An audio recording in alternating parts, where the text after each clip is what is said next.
Good evening and welcome to Right Side Broadcasting Network. I'm Alyssa Ashe, back with your nightly news recap after the rally we just had in West Virginia, which was such a blast. Thank you so much to everyone who tuned in and who helped us get there. So if you're not familiar with the nightly news recaps, I'm going to tell you a little bit about it. I give you a variety of all the stories that happen throughout the day that you may have missed. It's a wide span from national, local, political, business, and of course, world news. So stay tuned. And something I really value is you guys' interaction. I love interacting with you guys, talking to you guys, and really just hearing your thoughts. So of course, if you have any stories that I may have missed, that I might not have remembered, or that you think, you just want to make sure I share in this broadcast, send them to me over on Twitter at Alyssa RSBN. That would be so appreciated, and I will share them with everyone. Thank you so much, British Patriot, that's already sent me a story, which I will share soon in the broadcast. But first, I'm going to share with you guys one about Jeff Sessions firing back at President Trump, saying the Department of Justice won't be improperly influenced by politics. And this is from an article from CNBC. So I'm going to give you guys the bullet points, and then we're going to kind of go through the whole story. So Attorney General Jeff Sessions pushed back against President Trump, saying in a statement that the Department of Justice will not be improperly influenced by political considerations. And Sessions says, "I took control of the Department of Justice the day I was sworn in, which is why we have unprecedented success at effectuating the president's agenda." And in a Fox interview that aired hours earlier, Trump said Sessions never took control of the Justice Department. And Sessions' statement was released as the Attorney General headed to the White House to discuss criminal sentencing reform with the president and Jared Kushner, the president's son-in-law and senior advisor.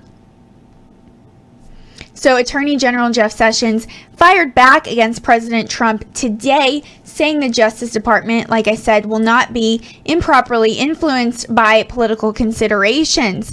And earlier, President Trump attacked him on television, saying, "What kind of man is this?" And Sessions said in a statement, "I took control of the Department of Justice the day I was sworn in, which is why we have had unprecedented success at effectuating the president's agenda." And Sessions said this in a statement, which was posted on Twitter by the Justice Department spokesperson, Sarah Isker Flores.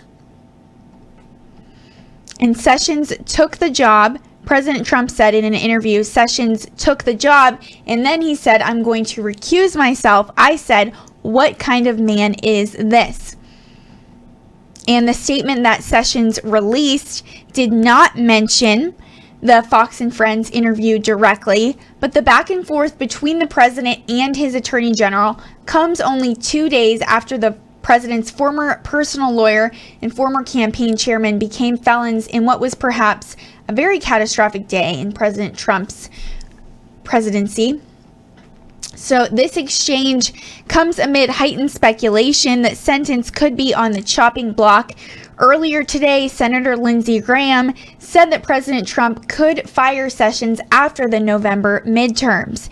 And Graham told reporters today, "I think that there will come a time sooner rather than later where it will be time to have a new face and a fresh voice at the Department of Justice." And Graham, who is an influential voice on the Senate's powerful Judiciary Committee, said it was clear that Sessions did not have the confidence of the president. So the statement from Sessions was released as the Attorney General headed to the White House to discuss criminal sentencing reform with the president and Jared Kushner, President Trump's son-in-law and senior advisor. So Sessions' full statement, he said, "I took control of the Department of Justice the day I was sworn in, which is why we have had unprecedented success at effectuating the president's agenda, one that protects the safety and security and rights of the American people, reduces violent crime, enforces our immigration laws, promotes economic growth, and advances religious liberty. While I am Attorney General, the actions of the Department of Justice will not be improperly influenced by political considerations. I demand the highest standards, and where they are not met, I take action. However, no nation has a more talented, more dedicated group of law enforcement investigators and prosecutors than the United States. I am proud to serve with them and proud to work and proud of the work we have done in successfully advancing the rule of law. So I want to know what you guys think about that too. What do you think about this article? What do you think about Jeff Sessions saying he won't be improperly influenced by politics? Please let me know over here in the chat room. And let's see, Alex0393 said, I think Jeff has a point. Trump is only referring to that specific decision. Thank you so much, Alex. And I'm going to check Twitter as well. Make sure you guys don't have any questions or comments there. And of course, send me those stories you want me to share with you.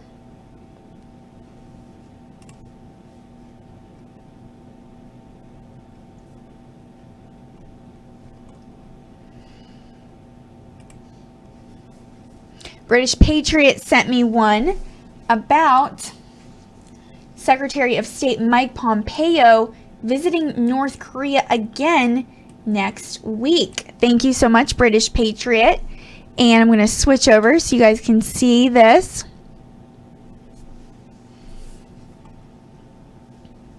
So he's traveling to North Korea with a new special envoy. And this is from Reuters. And sorry, I know it's a little stretched out. Let me try to bring that in for you.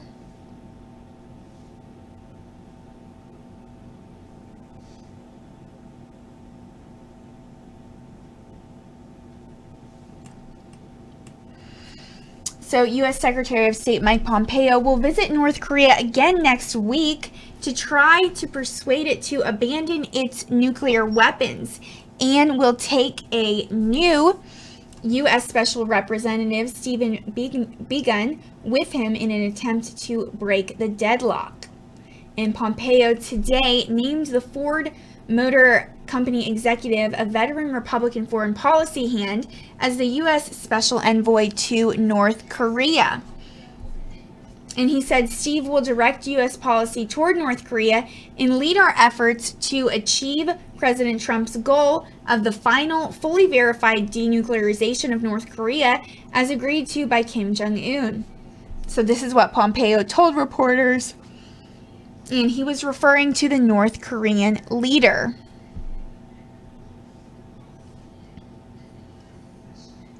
And Pompeo said he and I will be traveling to North Korea next week to make further diplomatic progress toward our objective.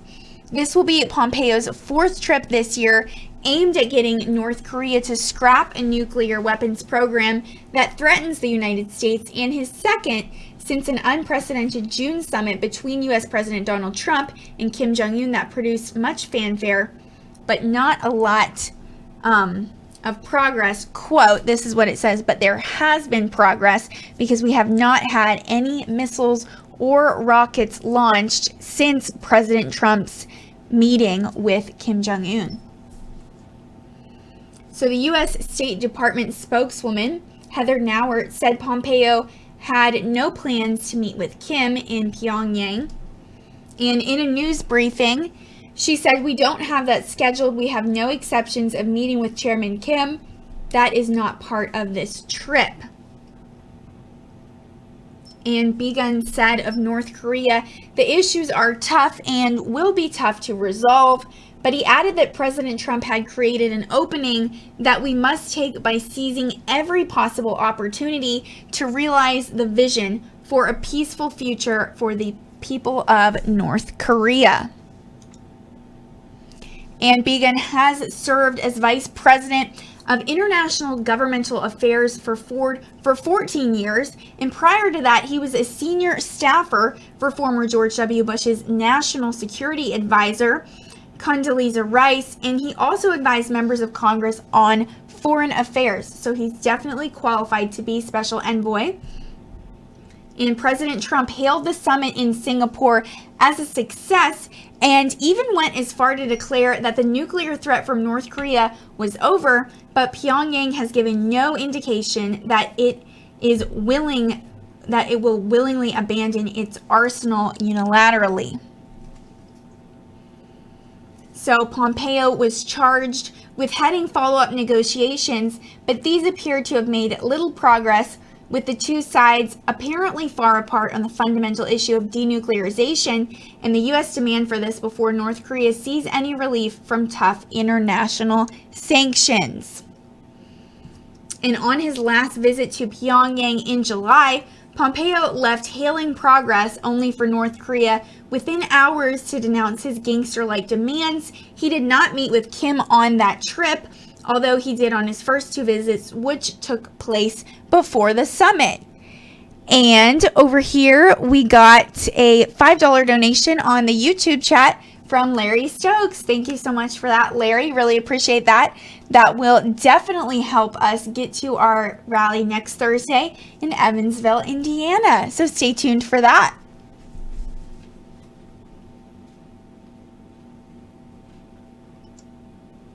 So back in an interview with Reuters on Monday, President Trump defended his efforts to convince Pyongyang to give up those nuclear weapons, saying he believed North Korea had taken specific steps toward denuclearization, and he said he would most likely meet again with Kim Jong-un.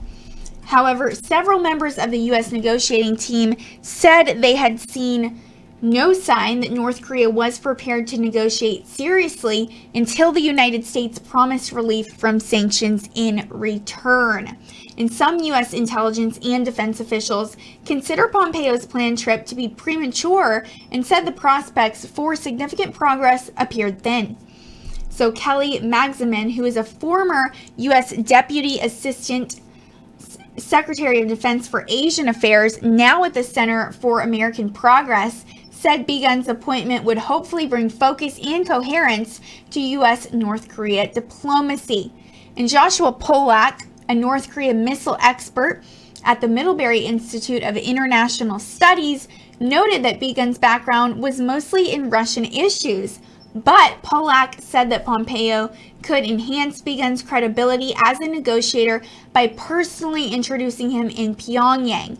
And he said that would allow Pompeo to step back somewhat until more groundwork has been laid in working level talks. And Begun's name was floated earlier this year among a list of contenders to replace President Trump's then National Security Advisor H.R. McMaster, who was ultimately succeeded by John Bolton. And Begun fills a vacancy that has existed since the late February retirement of Joe Yun, an appointee of former President Barack Obama, and a strong advocate for diplomacy with North Korea. And soon after Yun's departure, President Trump embraced a diplomatic approach to Pyongyang that led to the June summit. So North Korea's state media last week blamed the lack of progress on members of the U.S. negotiating team and said breaking the deadlock would demand a bold decision on the part of President Trump.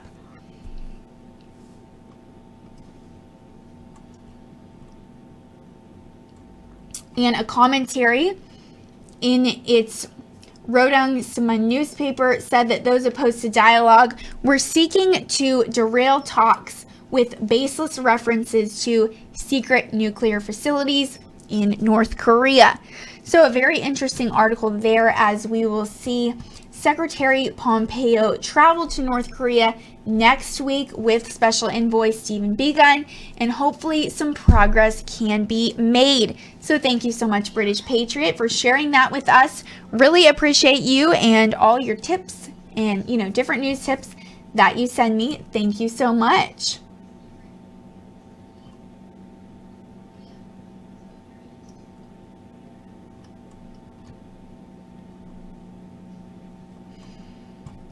Okay, and I'm going to switch back over and move on to the next story.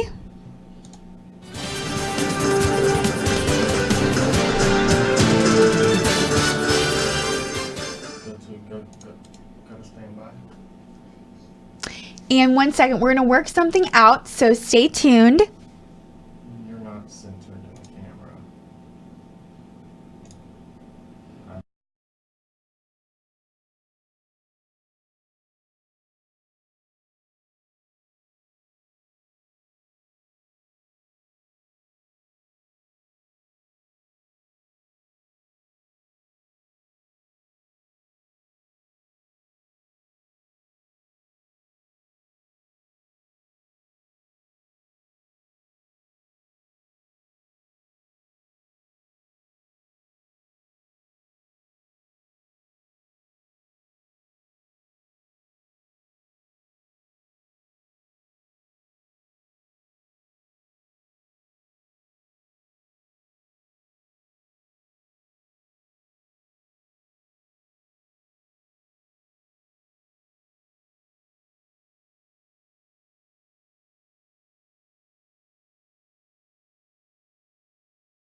Hey guys, thank you so much for staying with me. Really appreciate that. And I have another crazy story for you guys.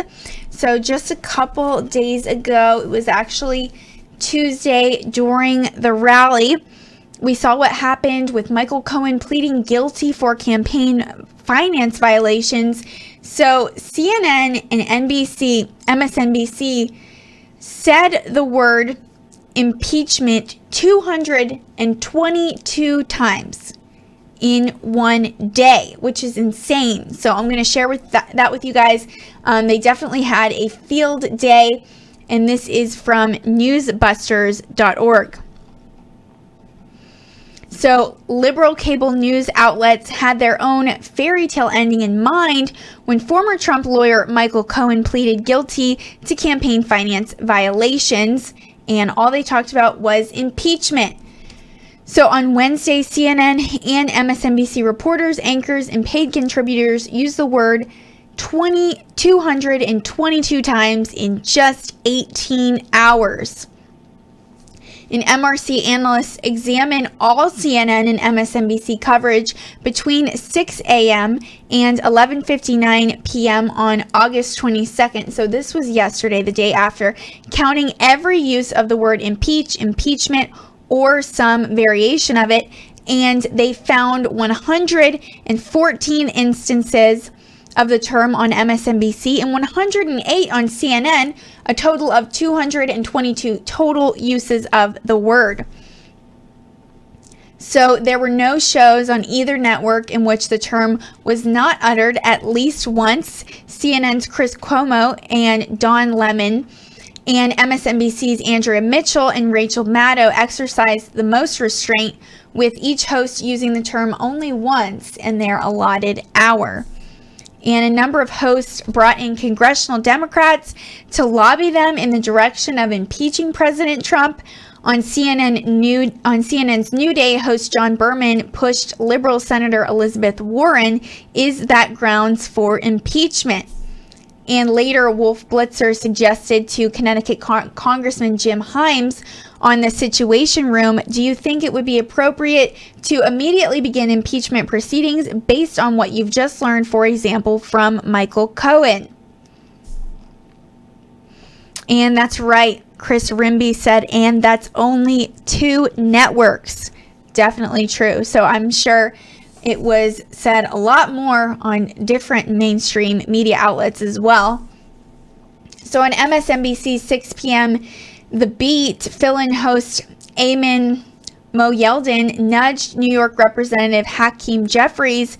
He said, "In the spring, you said that the Democrats have no interest in going down the road to impeachment. Is that still the case? Should Democrats and members of Congress consider impeachment against this president?"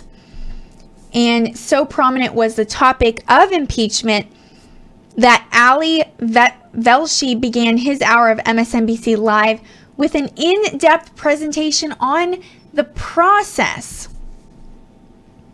which he kind of messed up. So really crazy that they said it that many times. And while we're talking about that, I have another article you guys are really going to like from the Daily Wire by Ben Shapiro. And it's titled, "Here Are President Trump's Two Best Defenses to the Cohen Campaign Finance Allegations." So Ben Shapiro starts off by saying, "President Trump is the world's worst client. He speaks when he should shut up. He doesn't listen to his lawyers. He takes action that exacerbates legal difficulties. The most irritating aspect of this unfortunate tendency is that Trump actually has a couple of robust legal defenses with regard to the accusation that he violated campaign finance law by paying off his paramours. Those defenses come in two forms. So the first form, he said, Trump didn't intend to break the law. So under the law, criminal liability for campaign finance violations attaches only if you intend to violate the law. And this requires a certain level of baseline knowledge of the law.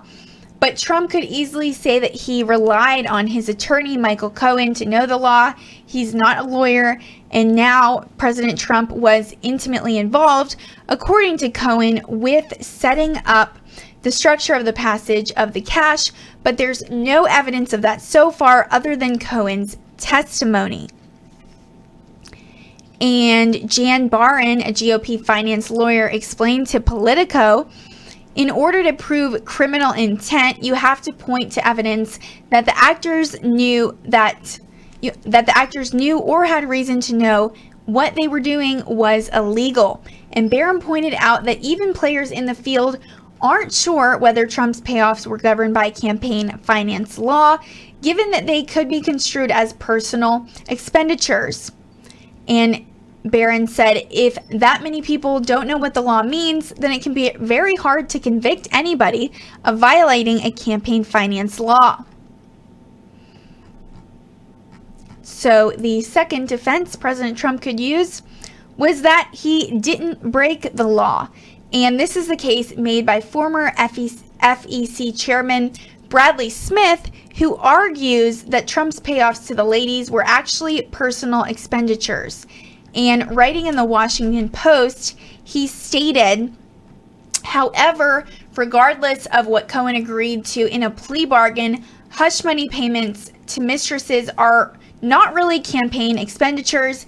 It is true that contribution and expenditure are defined in the Federal Election Campaign Act as anything for the purpose of influencing any election, and it may have been intended and hoped that paying hush money would serve that end.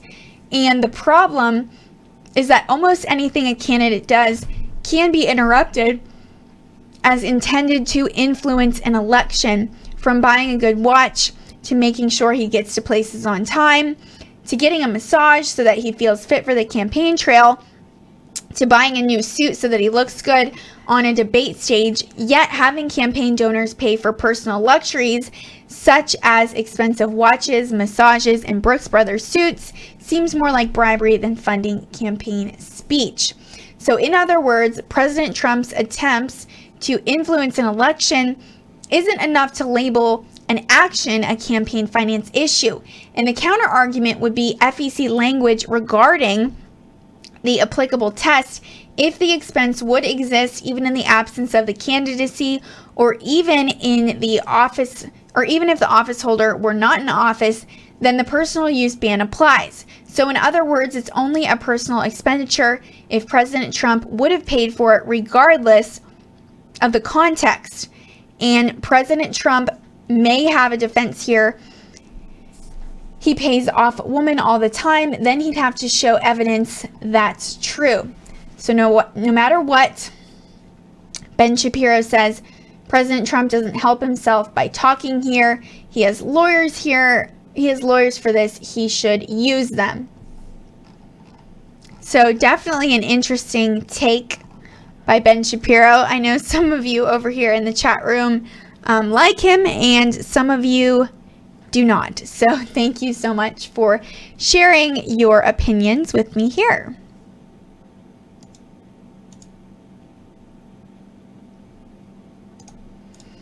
And for the next one, real quick, I'm going to pull up a picture for you guys so you can see exactly what I'm talking about.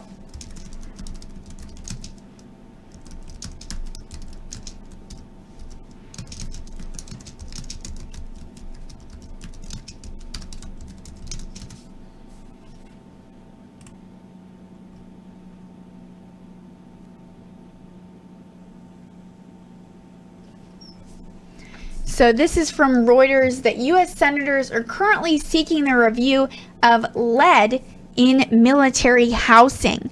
I'm going to pull up the picture of this for you guys just so you can see. This is actually in Fort Benning, Georgia. So 8 U.S. senators are pushing for a federal review of the military's plans to protect children from exposure to lead, citing a Reuters report on lead poisoning in military housing. So in an amendment filed this week to a defense funding bill, the senators, including senior members of the Senate Armed Services and Veterans Affairs committees, are asking the Government Accountability Office to examine the military's handling of lead poisoning risks nationwide. And most military family housing has been privatized and is operated by corporations in partnership with the branches of the armed services. So you can see right here on this window, just very dirty. It says swab test at residences in Fort Benning, Georgia. U.S. reveal in red the presence of lead in this undated handout photo obtained by FOIA from the U.S. Army. And this was received by Reuters August 15th.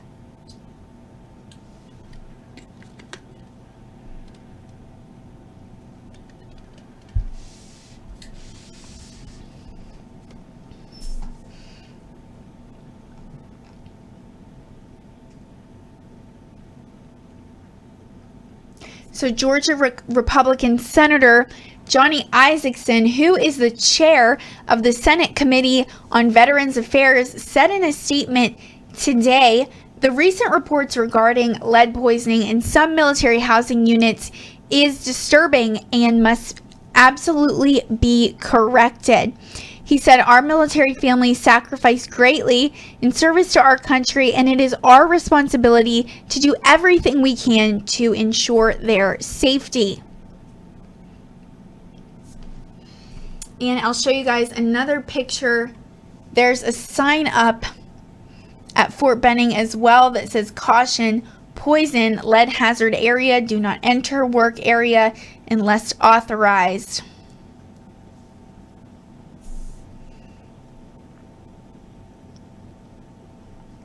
So Isakson sponsored the amendment, but So Isakson sponsored the amendment with Democratic Senator Claire McCaskill of Missouri, who is a senior member of the Senate Armed Services Committee, and the U.S. Army did not respond to a request for comment on the amendment. The congressional push follows an August 16th Reuters investigation detailing dangerous lead levels and causes of childhood poisoning on several Army bases across the country, including at Fort Benning, Georgia. So at least 1,050 small children tested high for lead at Army hospitals and clinics in recent years, Reuters found, but many of these results were going unreported to state health authorities, and the Army told Reuters it has since begun reporting the test results.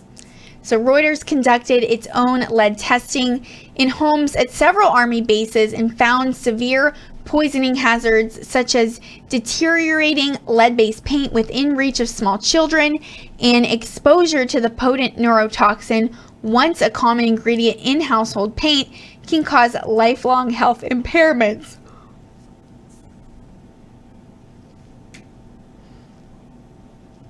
And poisoning is preventable if the housing is well maintained. And I'll show you guys this picture one more time where it is definitely not well maintained. Yet Reuters found failures in remediating risks on military bases in a culture some say discourages families from speaking out. So the amendment would be part of a larger defense bill, the 2019 Department of Defense Appropriations Act, currently on the Senate floor. And under the amendment, the GAO would have a year to complete its report and submit it to Congress. So last week, 4 of the senators proposing this amendment wrote to the Secretary of the Army demanding action and answers to address lead hazards. The Army said it is committed to providing a safe and secure environment on all of our installations.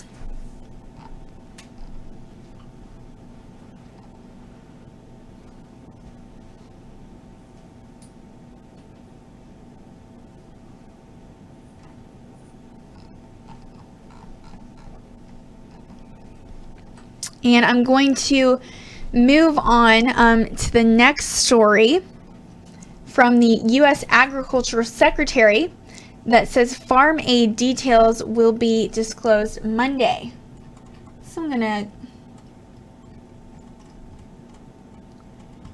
show you a picture of him. 1 second, it's on the screen to my left, not to my right yet.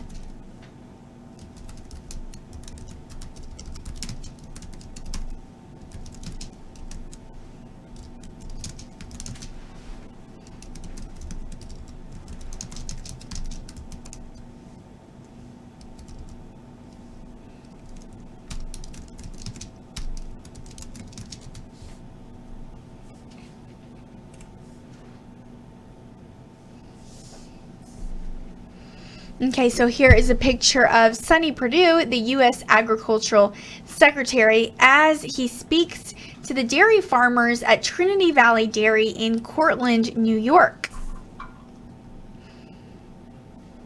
And this is from Reuters as well, from Shodak Landing, New York.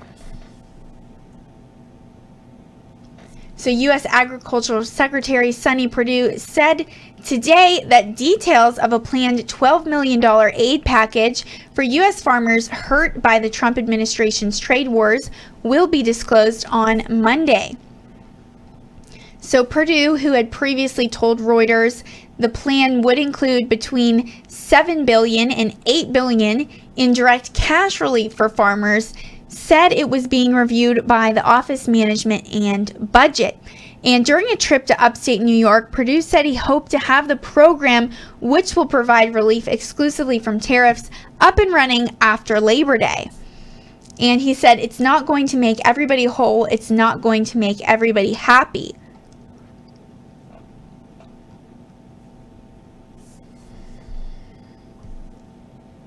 And the aid package, which was announced in July, was expected to include cash for farmers of soybeans, sorghum, corn, wheat, cotton, dairy, and hogs. And it was to include government purchases of fruits, nuts, rice, legumes, beef, pork, and milk for distribution to food banks and nutrition programs. And Perdue has said it would include some $200 million for a trade promotion program to develop new markets. So trade publication from AgriPulse reported this week that the preliminary proposal was for a payment rate of $1.65 per bushel to soybean farmers and 1 cent per bushel for corn farmers, citing officials close to the decision-making process. And Perdue declined to comment on the report. So based on the USDA's forecast for a soybean crop of 4.586 billion bushels, that would be worth $7.6 billion in aid for soybeans alone. And China has traditionally bought some 60% of U.S. soybeans, but has been out of the market since implementing retaliatory tariffs. And Perdue said of the aid allocation, it's not going to seem like it's equitable.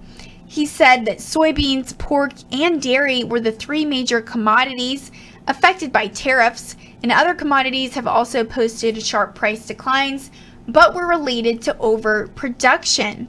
So the aid plan is intended only for the current crop cycle. And the package was seen as a temporary boost to farmers as the United States and China negotiate trade issues. It has divided Republicans, some of whom favor free trade, and were troubled by what they viewed as the kind of welfare their party had traditionally opposed. The United States and China escalated their trade war today, implementing punitive 25% tariffs on $16 billion worth of each other's goods, even as mid-level officials from both sides resume talks in Washington. Now, I'm going to take a second real quick for those of you that may not be familiar about RSBN. I want to tell you guys a little bit about who we are and what we do. So we are a conservative online news station, but we try to be non-biased, to be fair and balanced, and show you guys both sides of the story. So you can see us here on YouTube, and you can see us on our website, rsbnetwork.com. We are on Facebook, we're on Periscope, and we're on Twitter, Instagram, so all over the place on social media. And I wanted to take a second and thank Ronnie Mercer, a Watchman 117. Thank you for that $10 donation. Really appreciate you. And he said this donation is being made in honor of Mr. Tom O'Neill's Buick. May it roll on forever. Thank you so much, Watchman. What a great donation. I'll have to make sure to share that with Tom if he doesn't see it, but I know he was here in the chat room earlier tonight. So anyways, you know, RSBN, we travel to President Trump's political rallies all around the country, and it's so much fun to show you guys the crowds, really interview people, get to know them. It's such an honor just to hear their stories, and we have a lot of new friends by the end of the night. And so it's such an honor that we're able to do that for you guys. As you can imagine, it is very expensive, you know, whether we're driving or flying. Of course, flying's more expensive. We did all drive to the last one though. And so, you know, we have where we're staying. We usually get Airbnbs because it's cheaper than a hotel. We have our food, you know, gas or plane tickets, whatever it is, rental cars, and it really all piles up. So it's a minimum of $5,000 for each rally just for us to go. So it's very expensive, and we survive completely on your donations. So if you want to help us get there, one way you can donate is by clicking the super chat, the $sign right here in the YouTube chat. I'm looking at it right now. It's in the left corner by the emoji button. So you can donate just as you saw Watchman 117 donate, and it comes up in a bright color with your name, and as long as your message is appropriate, I share it with the whole world. So it's a lot of fun. And you can also donate over on our website. I'm going to show you guys those links real quick.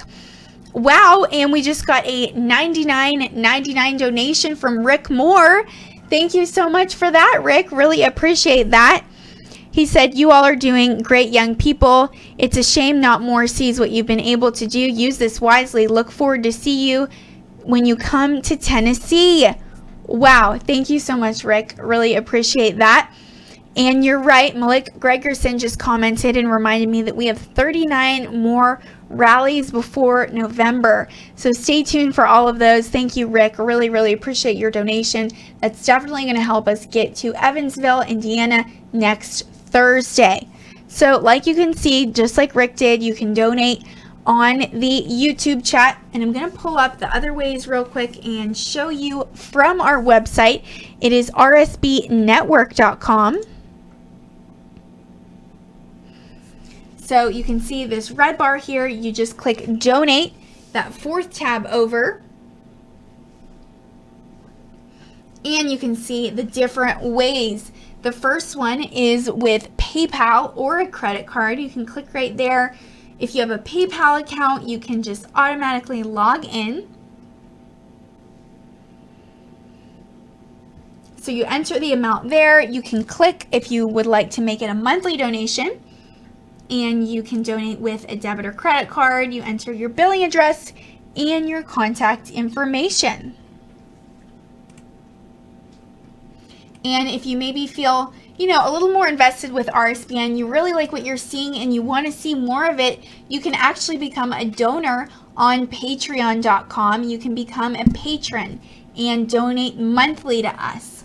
So you just click become a patron right here. and it will allow you to click your different level.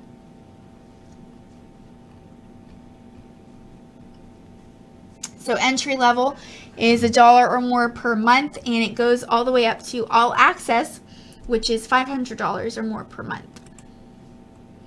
But remember, every penny counts. Every dollar counts, no matter how much you can send. And Patreon is a really fun way to donate because you'll get something in return as well. You get hats, pens, pencils, stickers, t-shirts, just different things to remember RSBN. Remember to watch us throughout the day, and of course to share us on all your social medias with your friends.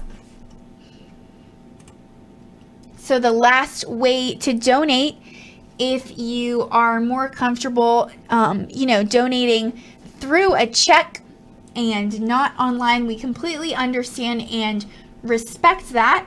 You can just write the check out to RSBN, and you just send it to our address, our P.O. Box here in Auburn, and that's 1550 Opelika Road, Suite 6, Box 344 in Auburn, Alabama 36830. So thank you to all of you who donate that way. It's such an honor that I'm able to go through your donations, and also those handwritten letters that you guys send us, telling us what you like at RSBN, what you want to see more of. We're always open to your suggestions. So thank you so much for sending them. We really appreciate you guys, and it's such an honor that I'm able to do this every night to broadcast to you guys. And thank you for all of you watching over here on YouTube and on Facebook as well.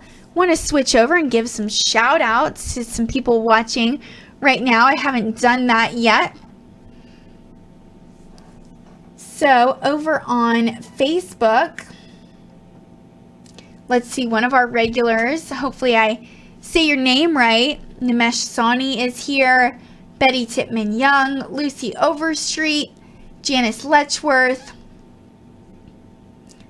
Mike Rarkey, and Season Gentry.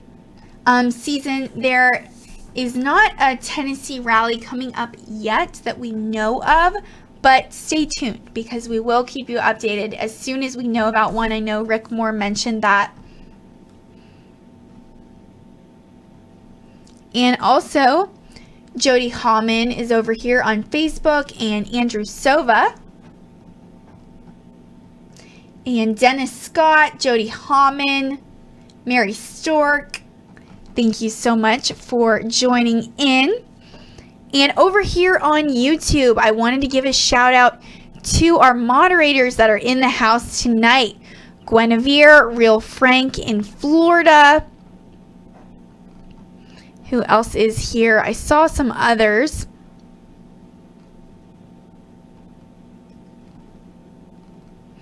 LJ was here earlier. And a lot of our members are here tonight as well. The Millers, Zoom, Two-Time Loser, Lily Hager, James Wolfe. Hey guys, hope you are doing well. Thank you so much for watching. And some of our regular viewers too. Candy Smith is in the house, and the British Patriot, Malik Gregerson. Thank you guys so much for being here and for tuning in. Dan the Plumber and James Allen. Oh yes, and a couple more members, DM and JC. Thank you so much for being here. And CCP, thank you for watching.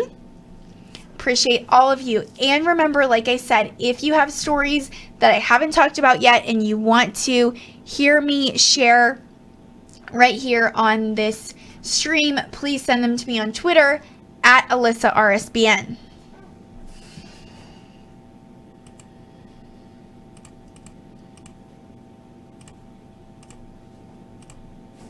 And I got an article, some tech news from Nate Skate that I'm going to share with you guys.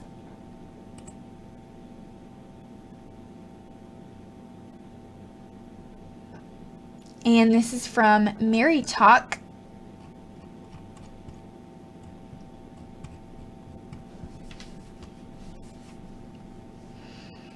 Okay, and I'm going to switch over.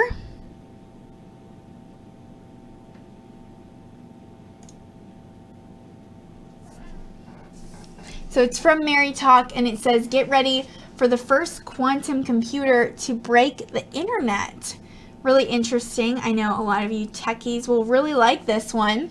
So Jonathan Dowling, the co-director of the Hearn Institute for Theoretical Physics at Louisiana State University, said today at the National Defense Industrial Association's Army Science and Technology Symposium that conservative estimates put the world's first universal quantum computer at about a decade away from becoming a reality. And over here on YouTube, we just got a $20 donation from Jesus is Lord 5454, who said, nice job, Alyssa. Thank you so much, Jesus is Lord. Really appreciate you and your donation. That's really going to help us get to the next rally. And so great to see you over here in the chat room. Thank you for being here. So when it arrives, Dowling suggested that everything else before it, including classical computers and other soon-to-be primitive encryption methods, will essentially go out the window. So he said within 10 years, we will have a computer that no classical computer, all computers on the earth or in the universe, can simulate what it's doing. So if you're new to the quantum hype train, which I am myself, here is a quick refresher. So traditional computer bits exist in a state of either 1 or 0, forming your standard binary code. Quantum bits, or qubits, harness the laws of quantum physics to exist in a superposition that can be 1 and 0 simultaneously. And this opens the door to a massive potential processing speeds, as qubits are capable of performing far more calculations than traditional bits. So while the quantum computing theory dates back to 1982, and multiple companies, including IBM and Google, have now created machines containing multiple qubits on a processor chip, there is yet no universal quantum computer, one that can perform any and all standard computing tasks. And missing too are the algorithms and eventual software to take advantage of all that processing material. So it says, give it a decade, according to the big tech players that are actively working in the space, and that might change. And Dowling said, I was at a meeting in Munich in July, and a lady from Intel said it's a conservative estimate of 10 years, later adding that the opinion is shared by Microsoft and Google. But as the private industry, the Army, and Chinese adversaries scramble to create a universal quantum computer, the implications for traditional computers and the internet are becoming more clear. Our sense of security and the encryption that protects the world's most sensitive data may soon be broken.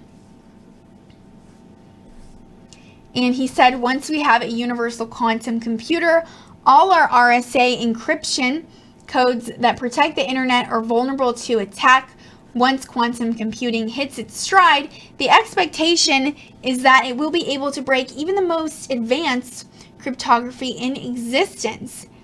And the National Institute of Standards and Technology said this would seriously compromise the confidentiality and integrity of digital communications on the internet and elsewhere. And the agency's reaction was setting to work on post-quantum cryptography, which has the potential to finally and maybe perhaps provide near-perfect security. So turning the entire concept of encryption on its head has implications we can't yet fully grasp. The Army, DoD, Congress, and the White House are taking notice, and everyone is racing towards this with no real idea of what happens when we reach it. So I wanted to switch over and thank Barnburger 9811 for your 2020 donation. And I know why you did 2020, because of Trump for 2020. Thank you for that. He said audio keeps going softer and then louder. 1 second, it's good, and then it's too low. We're working on that right now. We actually have 2 mics up right now. So during the beginning of the broadcast, it was a lot better.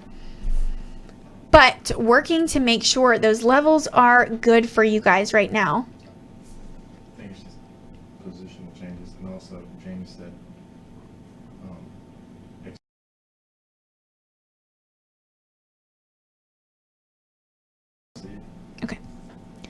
but I'm going to keep sharing with you guys more stories, so stay tuned. Looks like Great Riffy's here. Just join the chat room. Hey, Great Riffy. Hope you are doing well tonight. And some of you are saying the audio is fine for you. Good to hear that.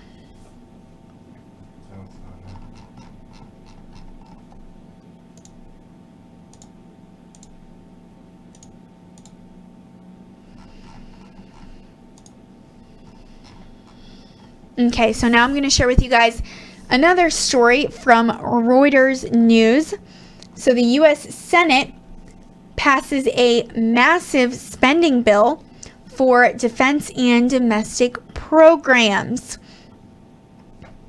So the U.S. Senate voted overwhelmingly today for legislation to fund much of the government, including $675 billion for the Department of Defense, as lawmakers work to minimize the risk of government shutdown before the fiscal year ends September 30th.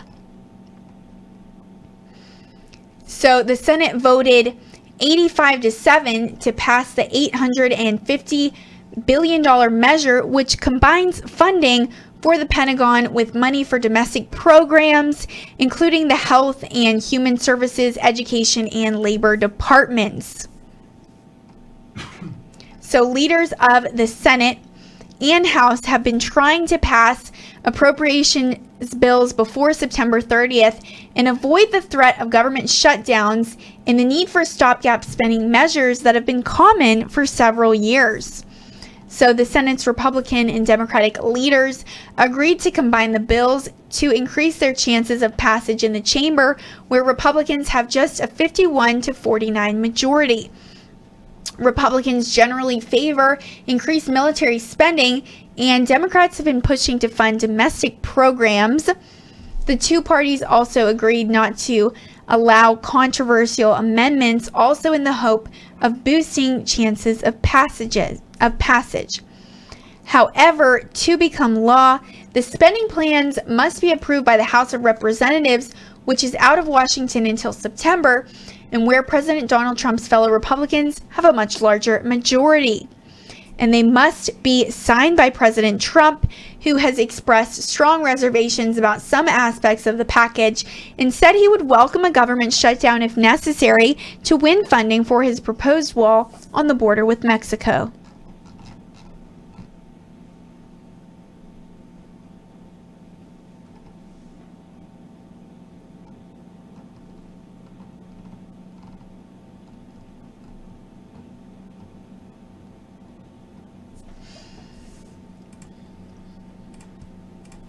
And I just got a message from Ronnie Mercer on Twitter. Will you be reporting on the hurricane tonight or tomorrow? I will be reporting on it again tomorrow because that is when it's supposed to hit. So stay tuned for that. If you want to see preparations, kind of just what happened earlier, the rainfall, and how Hawaii is getting ready, check out my stream from earlier today. And over in the YouTube chat room, just got a message from Katie Causey, one of my best friends back at home. She said, hi from me and Elizabeth. We miss you and love you. So proud. Miss and love you guys too, and hope you are doing well. Thank you so much for watching. Really appreciate you guys. And got some more tech news from the British Patriot. Thank you for sharing that.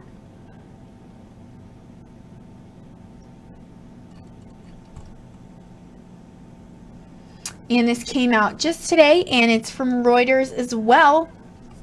I'm going to switch cameras real quick. So Google removes several blogs and YouTube accounts linked to Iran. So Alphabet Inc.'s Google said today it had identified and terminated 39 YouTube channels linked to state-run Islamic Republic of Iran broadcasting. And Google has also removed 39 YouTube channels and 6 blogs on Blogger and 13 Google Plus accounts. And Google said in a blog post, Our investigations on these topics are ongoing, and we will continue to share our findings with law enforcement and other relevant government entities in the U.S. and elsewhere. And on Tuesday, Facebook Inc., Twitter, and Alphabet Inc. collectively removed hundreds of accounts tied to an alleged Iranian propaganda operation. And Google, which had engaged cybersecurity firm FireEye to provide the company with intelligence, said it detected and blocked attempts by state-sponsored actors in recent months. And FireEye said it has suspected influence operation that appears to originate from Iran, aimed at audiences in the United States, the UK, Latin America, and the Middle East. And shares of FireEye rose as much as 10% to $16.38 after Google identified the company as a consultant.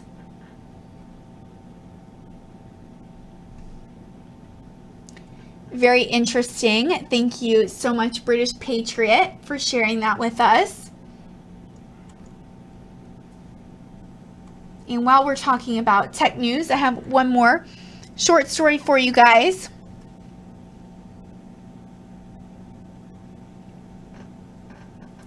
So Microsoft faces U.S. bribery probe over sales in Hungary.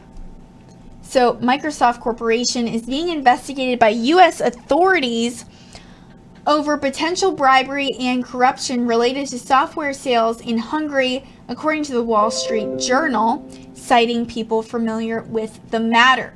So the U.S. Justice Department and the Securities Exchange Commission are probing how Microsoft sold its software, such as Word and Excel, to middleman firms in Hungary at steep discounts.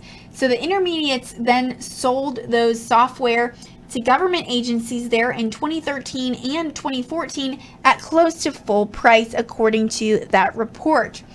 So investigators are looking into whether the middleman companies use the difference to pay bribes and kickbacks to government officials, according to the Wall Street Journal, and Microsoft was not immediately available for comment.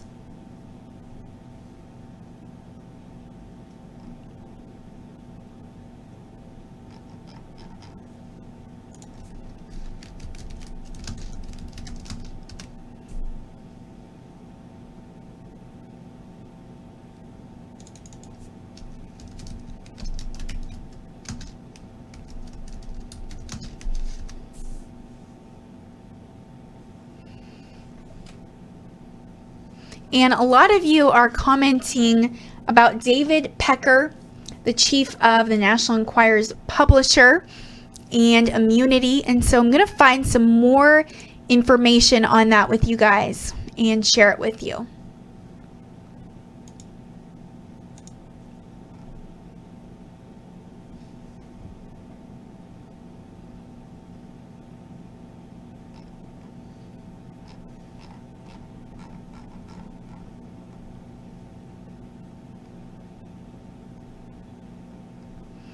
So this is from Reuters as well.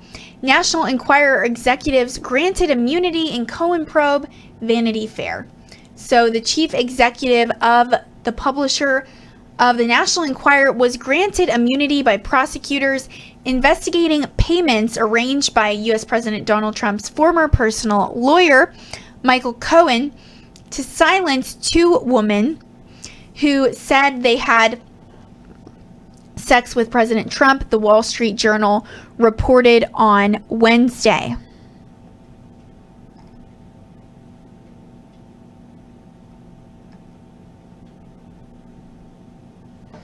So another AMI executive, Dylan Howard, also received immunity, Vanity Fair magazine reported. And American Media Inc.'s chief executive officer, David Pecker, met with prosecutors to describe President Trump and Cohen's involvement in hush money deals with adult film star Stormy Daniels and former Playboy model Karen McDougal ahead of the 2016 U.S. presidential election. The Wall Street Journal reported, citing sources.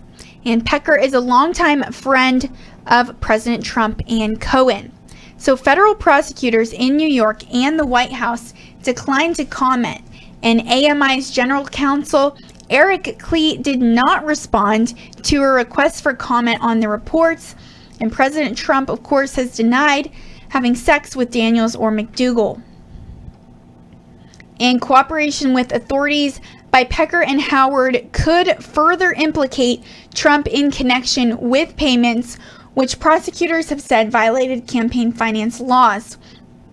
And Cohen, who pleaded guilty on Tuesday to campaign finance violations and other charges, said in court that President Trump directed him to arrange the payments to avoid damaging publicity shortly before the November 2016 election.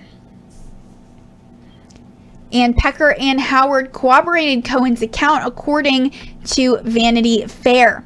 And Cohen paid Daniels $130,000 in exchange for her silence, according to court papers. McDougal, who has said she had a months-long affair with Trump, sold her story for $150,000 to AMI, but it was never published, a practice known as catch and kill to prevent a potentially damaging article from being published. And on Thursday, the Associated Press reported, citing people familiar with the arrangement, that the Inquirer kept a safe containing documents on hush money payments and stories it killed as part of its relationship with President Trump in the run-up to the 2016 election. So the AP also reported, citing one person with direct knowledge, that the documents were removed from the safe prior to President Trump's inauguration, and that it was unclear if they were moved to another site or destroyed. And AMI's general counsel Klee did not respond to a separate request for comment on the Associated Press story. So President Trump initially denied knowing anything about the payments. He later acknowledged reimbursing Cohen for the payment to Daniels, whose real name is Stephanie Clifford. And in an interview with Fox News, aired on Thursday, President Trump said he paid Cohen out of personal funds, and the payments were intended to resolve a personal matter, not to benefit his campaign, and he told Fox he found out about the McDougal payment later on. So under U.S. election law, campaign contributions, defined as things of value given to a campaign to influence an election, must be disclosed. And a payment intended to silence allegations of an affair just before an election could constitute a campaign contribution, which is limited to $2,700 per person per election and must be reported, according to some experts. So while many legal experts have said that a sitting president cannot be indicted, the reports could add to political pressure on President Trump ahead of the 2018 midterm congressional elections and could further fuel talk of impeachment. And the investigation into Cohen stemmed in part from a referral by U.S. Special Counsel Robert Mueller, who's investigating whether there was coordination between Trump's 2016 presidential campaign and Russia. And President Trump has denied there was any collusion and has called the investigation a witch hunt. I know you guys have heard that many times. And Russia has denied meddling in the election, and U.S. intelligence agencies have concluded it did interfere. So in addition to the National Enquirer, supermarket tabloid, AMI celebrity and health publications include US Weekly, OK, and Men's Journal.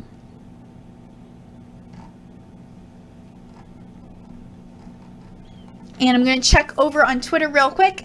Make sure you guys haven't sent me any more stories that you would like me to share.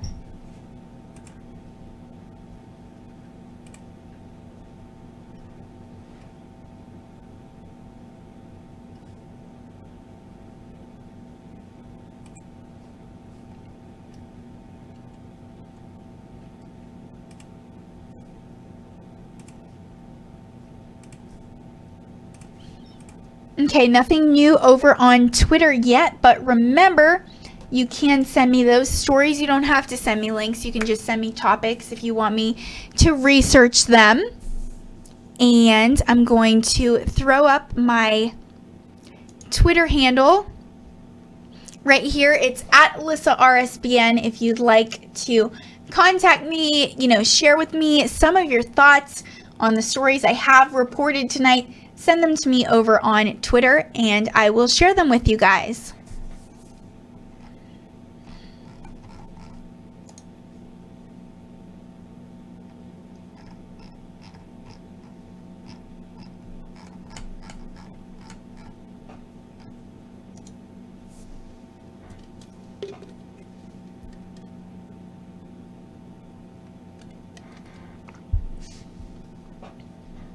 So also another story from Reuters.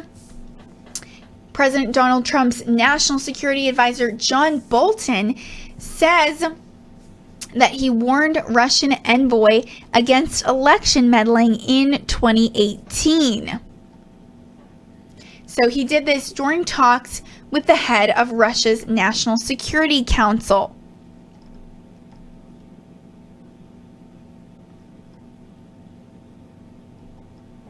And we just got a $14.99 donation from Last Cigarette. Thank you so much for that. Really appreciate you. He said, talk about Trump campaign date possibilities. I want to know if he's coming to Kentucky. Unfortunately, those have not been released yet, so we can only share them with you guys as they have been released. But we don't know if he is going to Kentucky or not.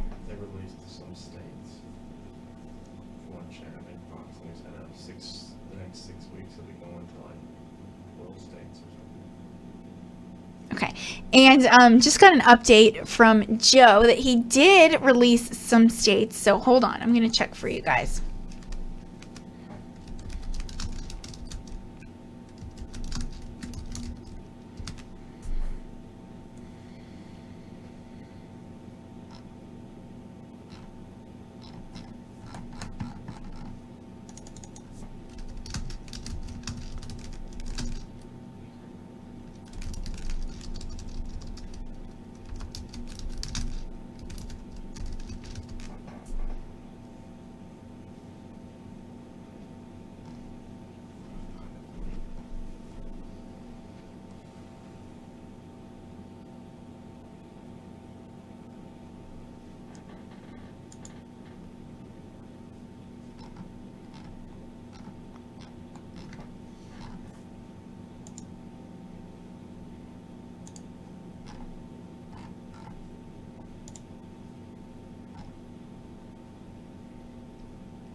Thank you.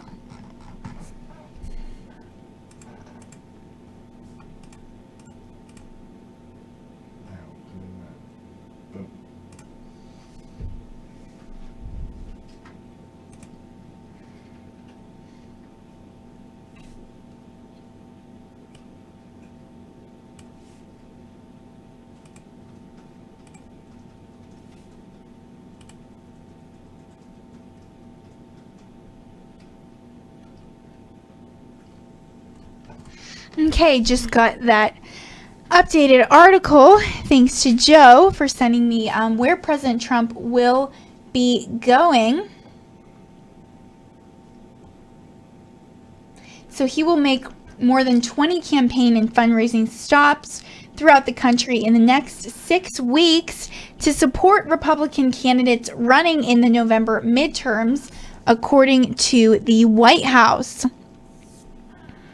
So President Trump has Midwest stops scheduled in North Dakota, South Dakota, and Missouri, among some other states. Iowa is not on the list, although the schedule is subject to change, and the president may visit states not announced in Tuesday's press briefing, according to White House officials. So President Trump is focusing on mobilizing his base to vote in the midterms, according to officials, and the visit Visits announced so far are mainly in states that went strong for President Trump in the 2016 election.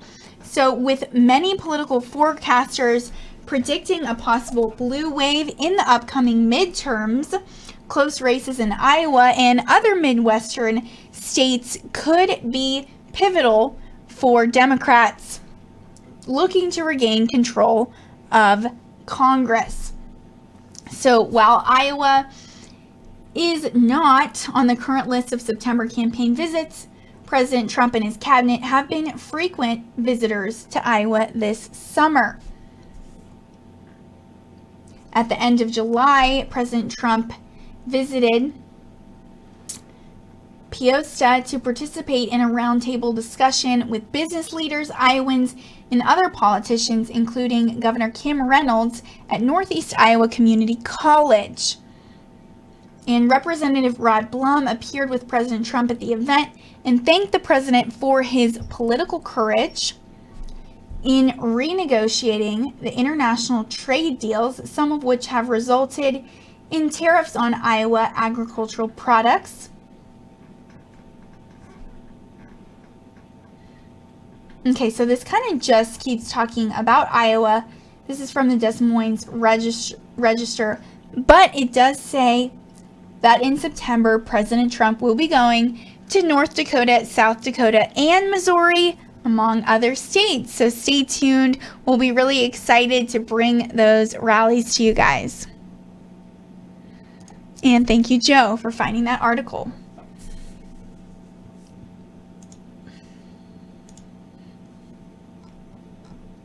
So I'm going to keep going. For those of you that missed it, I was sharing an article from Reuters about National Security Advisor John Bolton warning the Russian envoy against election meddling in 2018. So he warned Moscow against meddling in the U.S. midterms elections in November during talks with the head of Russia's National Security Council. And Bolton said he also had raised with Nikolai Patrushev the issue of tightening economic sanctions against Iran and said they had discussed a phased withdrawal of Iran's presence in Syria, but gave no details. And thank you, Pamela M., for your comment about donating when you can. Really appreciate you. So Bolton told a news conference after more than 5 hours of talks with Patrushev in Geneva, he said, "I made it clear we wouldn't tolerate election meddling in 2018 and that we were prepared to take necessary steps to prevent it from happening." And the United States has already imposed economic sanctions against Russia over its alleged meddling in the 2016 U.S. presidential election, and Moscow denies the allegations. Bolton said differences over the alleged meddling had prevented the two sides from issuing a joint final statement after the first high-level meeting of its kind since President Trump met with President Vladimir Putin in Helsinki in July. And in an answer to a question, Bolton said that he had not raised the statement by Microsoft Corporation on Monday that hackers linked to Russia's government had sought to launch cyber attacks on U.S. political groups, and he noted Microsoft was not a U.S. governmental institution.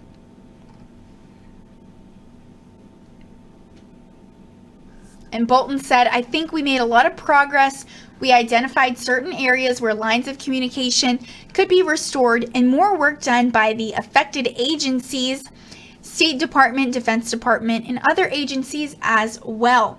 And Patrushev was quoted by Russian news agencies as saying they had broadly agreed to reopen communication lines between their respective foreign and defense ministries.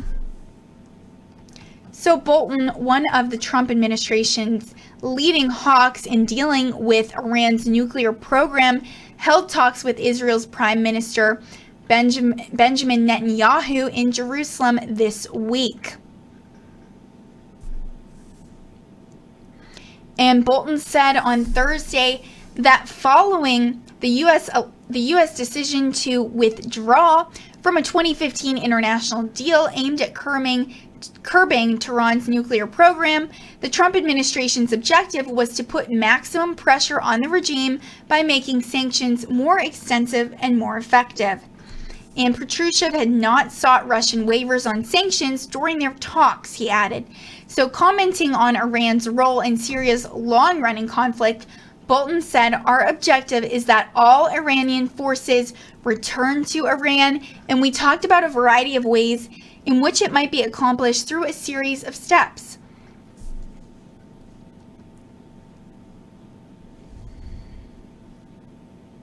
So Bolton, who is a critic of the New START treaty, agreed during Democratic President Barack Obama's administration, said the two sides did not set a date for deciding what to do about the treaty due to expire in 2021. And referring to the Intermediate Range Nuclear Forces Pact, he said, "We are very, very early in the process of considering what we're going to do with New START or the INF treaty."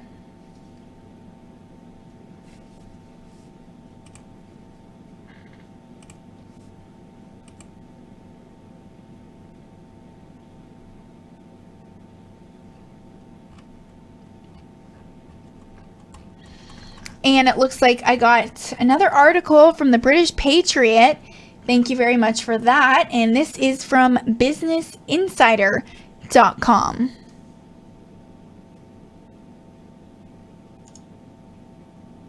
So I'm going to share this with you guys. Like I said, it's from Business Insider from the British Patriot, one of our loyal viewers. Thank you for sending this to me.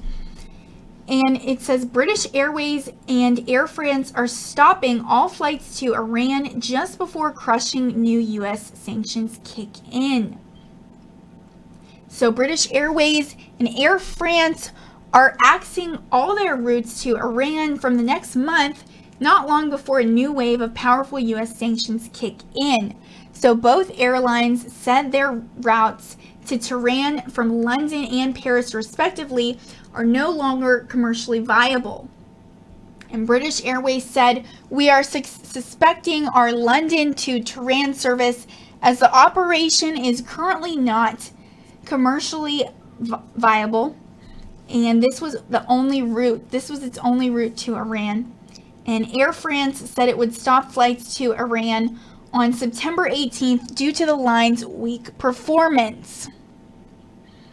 And the decisions come after President Trump withdrew the Iran nuclear deal in May, a decision which brought about a new wave of sanctions on the country, some of which kicked in on the start of August. So the next round of sanctions begin on November 4th and target Iran's vital energy and oil sector. Outlets including the Wall Street Journal and CNBC have said that their impact could crush the Iranian economy. And many Western businesses have stepped back from Iran as a result. International flights to Iran have been closely tied to the Iran deal and the sanctions regime. Air France and British Airways only revived their links to Iran in 2016 in the wake of the deal, also known as the Joint Comprehensive Plan of Action. And British Airways' last outbound flight to Tehran will be on September 22nd, and the last inbound flight from Tehran will arrive a day later, according to the airline. So it apologized to travelers and said it would offer refunds to anybody due to fly after those dates. And British Airways said in a statement, "We're sorry for any disruption this may cause to our customers' travel plans, and we are in discussions with our partner airlines to offer customers rebooking options. Alternatively, they will be offered a full refund or the opportunity to bring their flights forward." And British Airways, which is owned by IAG, was the first UK airline to restore flights to Iran in 2016. Service had been first suspended in 2012 due to deteriorating relations between the UK and Iran. So Air France had first announced in May that it was cutting down on flights from Paris to Tehran, which have been run by its low-cost airline June and would only offer them during the summer due to a lack of demand. And on Thursday, British Airways' website still offered flights between Tehran and London, its only route to Iran, but it does not let customers book flights after September 23rd. And it advertises Tehran as a bustling metropolis with a large friendly population. And while Iran may have a strict conservative government, change is coming. And it flew from London Heathrow to Amman Khomeini International Airport up to 6 times a week, according to their website. And Air France took a 7-year break flying to Tehran until April 2016. And Dutch carrier KLM announced in July that it would halt flights to Tehran as a result of the negative results and financial outlook. Thank you so much, British Patriot, for sharing that with us. Really appreciate you.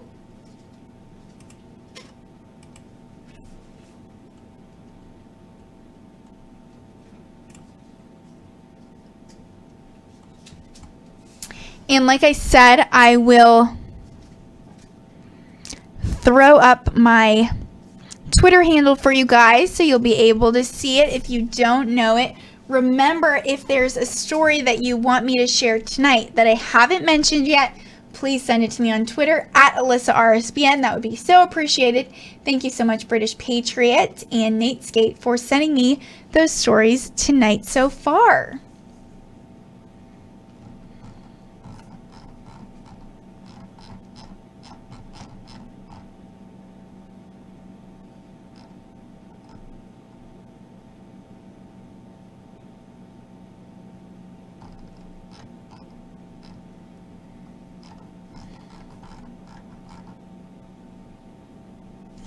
And earlier we were talking about Israel's Prime Minister Benjamin Netanyahu. So I'm going to share with you guys some more information about him, and this is from Reuters. So Israel still hopes that the United States will recognize its claim to sovereignty over the Golan Heights, according to Prime Minister Benjamin Netanyahu today, after a top U.S. official said the issue was not currently under consideration by Washington. So Israel captured much of the Golan from Syria in a 1967 war and annexed it, a move not endorsed internationally. And Netanyahu raised the possibility of U.S. recognition in his first White House meeting with President Donald Trump in February 2017. So President Trump reversed a long-standing U.S. policy by recognizing Jerusalem as Israel's capital in December 2017, and few other countries have followed the move, which angered Palestinians who want East Jerusalem as capital of their own future state. Last May, Netanyahu's intelligence minister said that U.S. recognition on the Golan issue could be forthcoming within months. But in a Reuters interview during a visit to Israel this week, President Trump's National Security Advisor John Bolton said there's no discussion of it, no decision within the U.S. government. And Netanyahu was asked by reporters whether Israel, in light of Bolton's remarks, had dropped expectations of U.S. recognition of Israel's Golan claim. And he replied, "Would I give up such a thing? No way." And in an interview, Bolton said that while the United States understands Israel's position regarding the Golan, there's no change in the U.S. position for now. And once willing to consider things returning the Golan for peace with Syria, the Israelis have argued in recent years that the country's civil war and the presence of an Iranian garrison backing Damascus showed they had to keep the strategic plateau.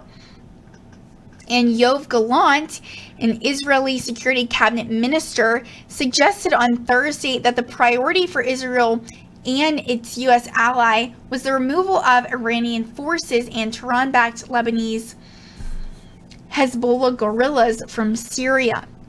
And Bolton discussed the matter with his Russian counterpart in Geneva on Thursday. Moscow, which backs Damascus, wants Syrian territorial integrity restored. And Gallant told Israel's Channel 13 television, as Syria is rebuilt, we have two significant interests. The first is Iran and Hezbollah each going back to where they belong. And the second interest is unequivocal Israeli sovereignty on every meter of the Golan Heights. And he said, I think that if we work the right way, we will get this. And Russia has said that it cannot compel Iran to quit Syria. Bolton, in his Reuters interview, said Russia was stuck in Syria and seeking alternative sources of reconstruction funds. This gave Washington leverage in urging an Iranian withdrawal, the prerequisite for resolving the Syria crisis, Bolton said, and Moscow disputed those remarks.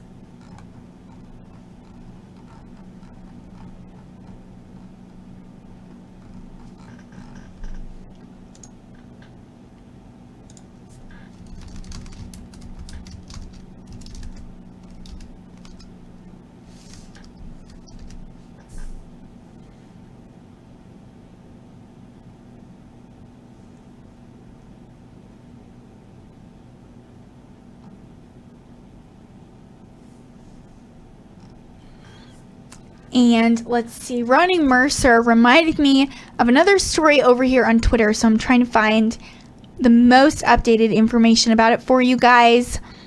And Last Cigarette just donated $19.99. Thank you so much, Last Cigarette. Really appreciate you.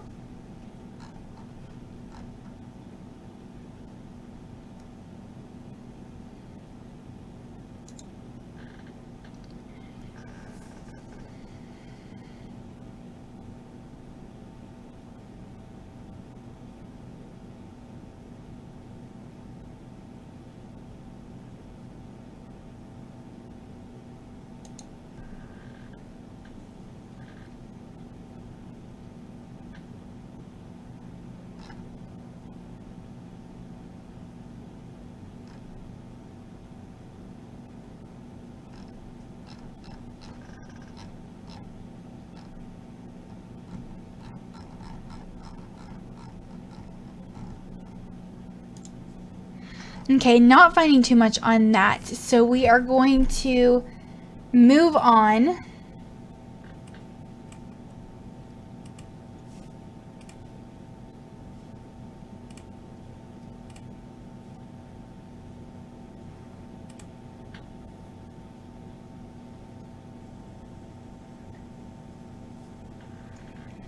And another one from Reuters, from the British Patriot. Thank you so much for that. I saw you guys talking about this one on the chat room, and I will pull it up so everyone can see it.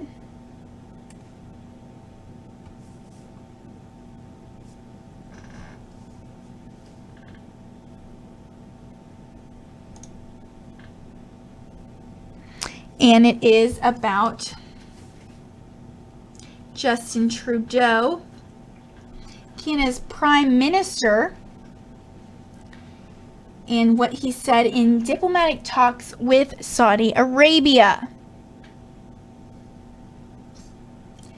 So this is from Reuters as well. Canada's Prime Minister Justin Trudeau said on Thursday that his government is engaging diplomatically with Saudi Arabia, but did not back down on his concerns about human rights 2 weeks into a spat over Ottawa's calls for the release of Saudi activists from detention.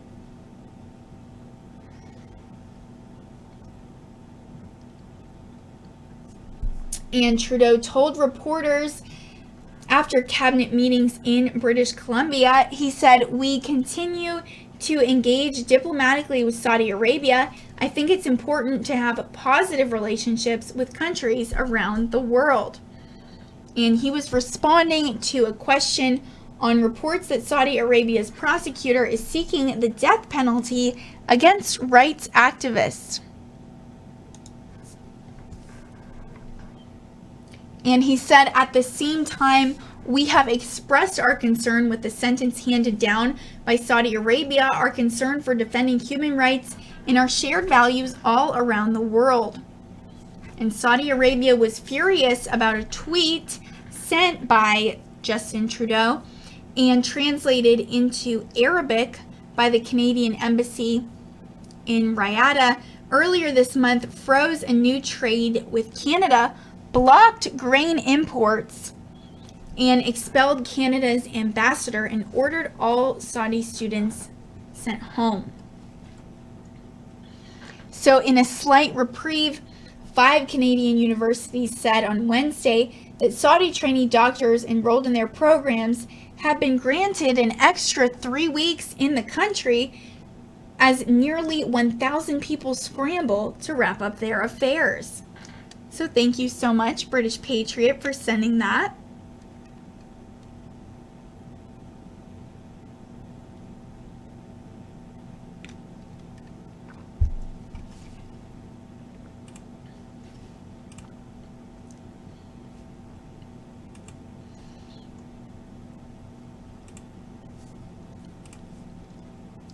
And switching over, just make sure I don't have anything else on Twitter, any more stories to share with you guys right now. Great comment from one of our moderators, Real Frank in Florida. He said, finally, a controversial tweet not sent by Trump, #winning.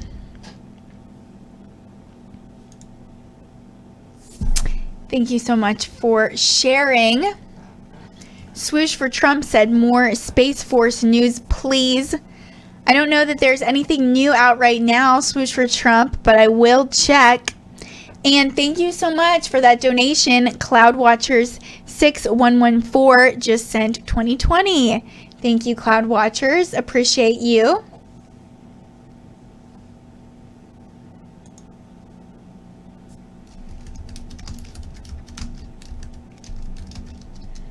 And Swoosh for Trump, I am checking and seeing if there's any more Space Force news right now.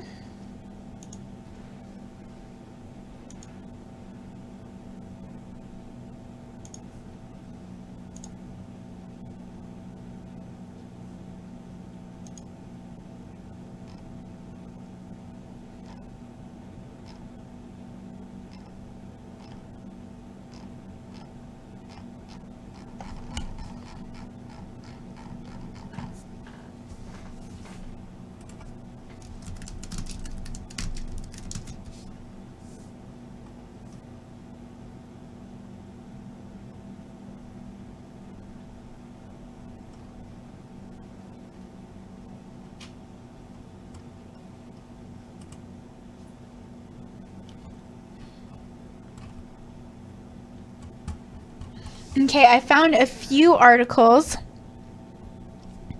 Actually, Swoosh for Trump. So I'm going to switch over, share with you guys. This one has some pictures of what it might look like. And it is from Foxtrot Alpha. Here's what the Space Force might look like. So it says America is maybe getting a Space Force. On August 9th, during a speech at the Pentagon, U.S. Vice President Mike Pence announced the formation of the newest branch of the Armed Services, the Space Operations Force, and a new U.S. Space Command. Time to look on the bright side. Here's what the Space Force might have at the outset and what it might need in the future. And it says, pardon us while we contain our excitement. Do you remember the clamor and cry over the past 10 years for an independent Space Force?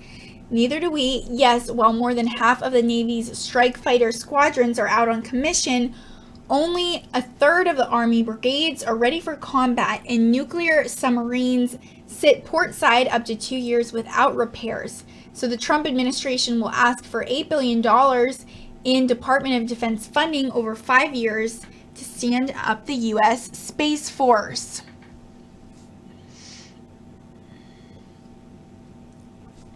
So the Space Operations Force will be, as the DoD explains, the 6th branch of the armed services under the Army, Navy, Marines, Air Force, and Coast Guard. And as Vice President Pence said during the announcement, the Space Force will not be built from scratch because the men and women who run and protect our nation's space programs today are already the best in the world. And according to a Pentagon report, the Space Force will be an organized, train, and equip organization responsible for national security interests in the physical domain of space.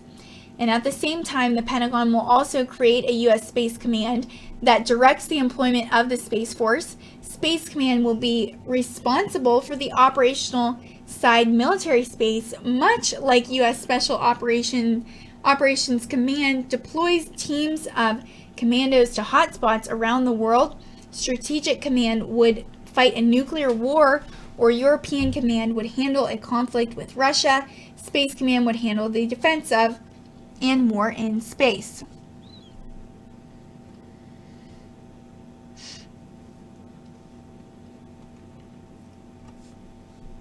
So Vice President Pence's speech hints and common sense dictates that the Space Force will absorb those parts of the existing armed services that already have a space-oriented role.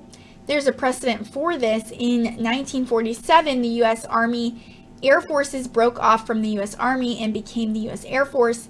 Now it appears likely the Air Force is set to lose a substantial amount of personnel and resources to the Space Force. So the Space Force will likely control a number of space-based assets already controlled by the services. These include the X-37B space plane. I'll let you guys take a look at that for a second. And this picture is from the U.S. Air Force.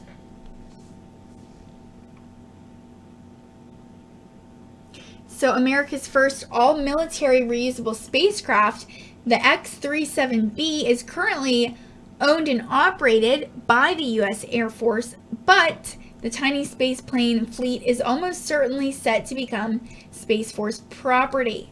So a small unmanned spaceman ship with a payload bay at the size of a pickup truck bed, the X-37B is boosted aloft by rocket and glides back to Earth like the space shuttle.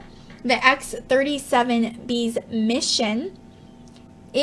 missions are highly classified, but one likely mission is testing the new satellite survivability technology with the robotic spacecraft landing and recovering test satellites to figure out how to make America's military satellite fleet less vulnerable to enemy attack.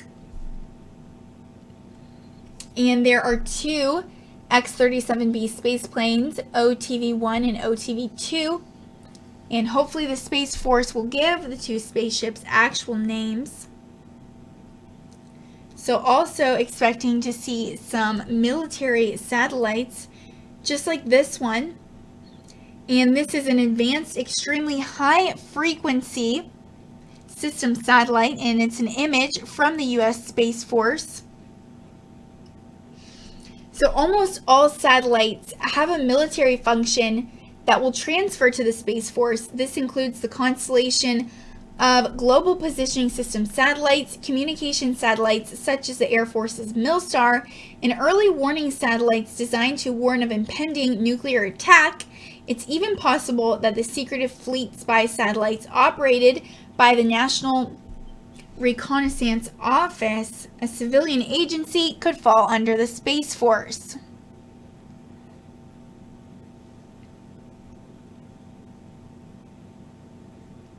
Also, military bases. This is a picture from NASA of a ULA rocket preparing to launch from the Vandenberg Air Force Base. So a number of military bases, primarily Air Force bases, that launch and monitor spacecraft from the ground will likely become Space Force property. Vandenberg Air Force Base, which launches military satellites, will be a major base.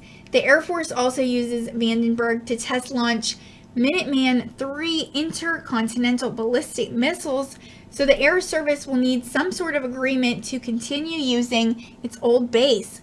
Other bases include Schriever Air Force Base, Peterson Air Force Base, Patrick Air Force Base, and Los Angeles Air Force Base.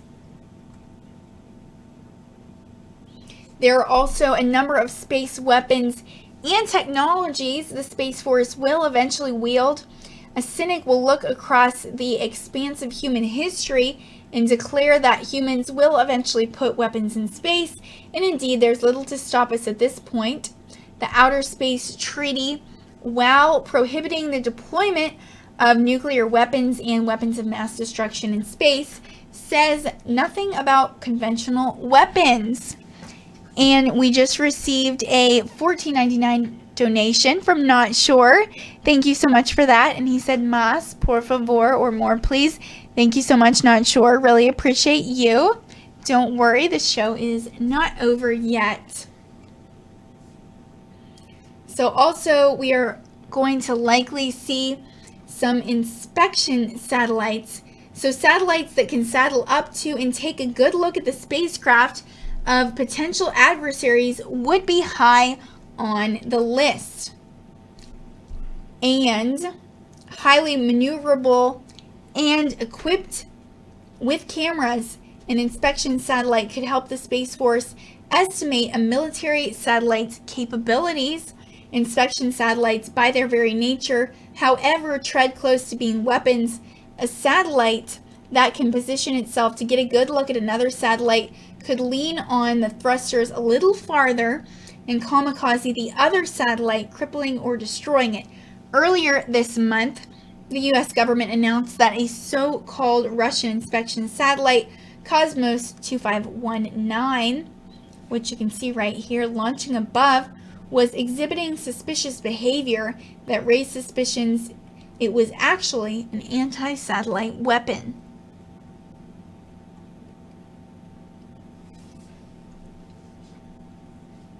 So also moving on, expecting to possibly see, like I just said, some anti-satellite weapons.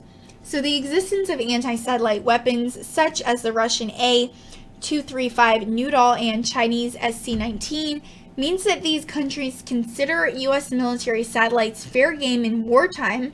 The U.S. does not currently have any deployable anti-satellite weapons, although it did shoot down an aging spy satellite in a decaying orbit in 2008, and it did do a whole lot of development work on a missile known as the ASM-135 ASAT, which could be launched from an F-15 fighter jet in the 1980s. And Space Command may choose to develop them on the regular, at the very least to deter Moscow and Beijing from using their own in wartime, lest their own satellites get turned into space junk.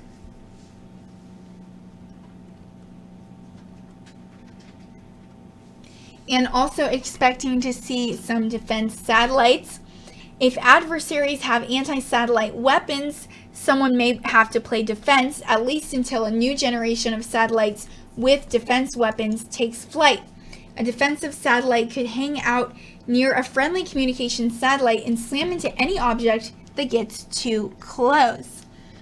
Also, orbital strike weapons. So as the aversion to weaponizing space wears down, it's perhaps inevitable that conventional weapons will go into orbit. One concept is the so-called rods from God, or the flying crowbar, a satellite that carries a number of metal projectiles with a guidance system attached.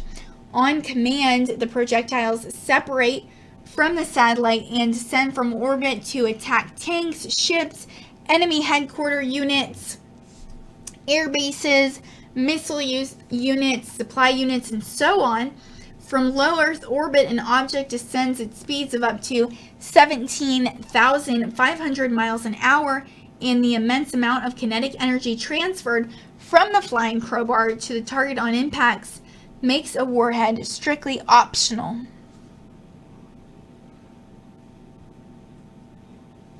And one thing you may not see a lot of, Space Force troops actually in space.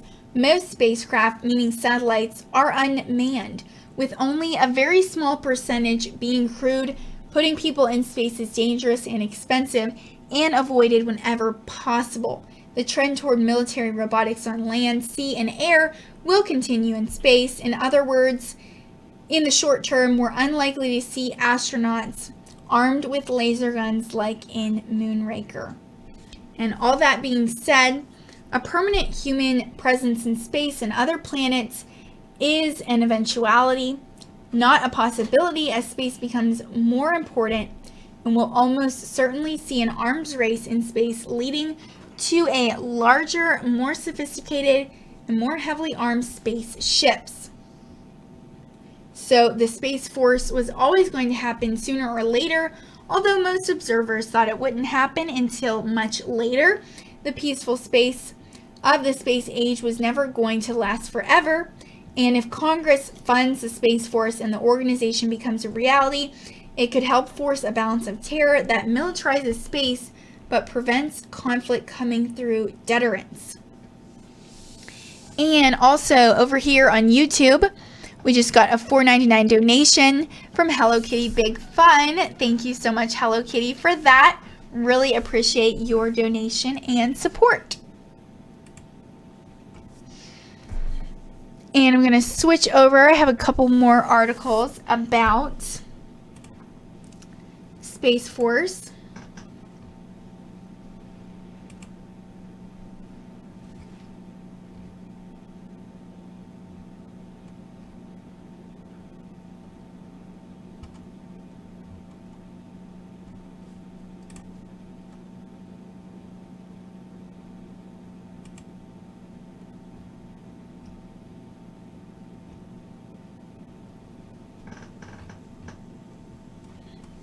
So this one's good for those of you who are still confused kind of as to, what the Space Force exactly is.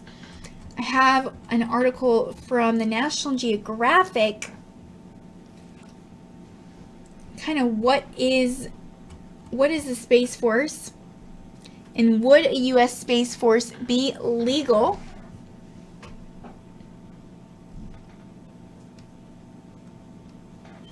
And this was published on August 9th, so pretty recently. So back in a speech at the Pentagon on August 9th, U.S. Vice President Mike Pence announced more details for a Space Force, a proposed sixth branch of the U.S. military that would focus on all matters off-world, from procuring military satellites to defending U.S. spacecraft in orbit from attacks.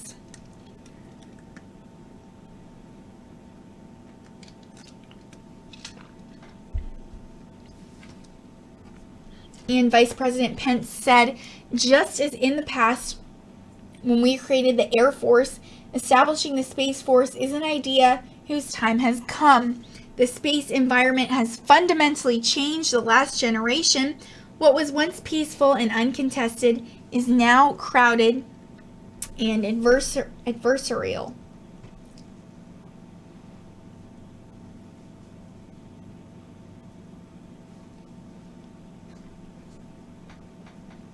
So also back in June, I'm sure you guys remember, President Trump made international headlines by voicing support for a Space Force in remarks to the National Space Council. And he said, I'm hereby directing the Department of Defense and Pentagon to immediately begin the process necessary to establish a Space Force as the sixth branch of the armed forces. That's a big statement. We're going to have the Air Force and we're going to have the Space Force separate but equal. And in the wake of Vice President Pence's speech and President Trump's directive, you might have some questions like, does the U.S. now have Starship Troopers? What are the pros and cons to a Space Force? And is such a military branch even legal under international treaties? So does the U.S. now have a Space Force? Not yet. So only an act of Congress can create a new military branch, but the Trump administration is sketching out how one would work. And if Congress assents, the branch would be the first added to the U.S. military since 1947, when the Air Force was founded. So President Trump has entertained the notion of space warriors before, first in a March 2018 speech and later in a May 2018 Rose Garden ceremony, but last year his cabinet opposed the idea. Air Force Secretary Heather Wilson told reporters in June 2017, "The Pentagon is complicated enough.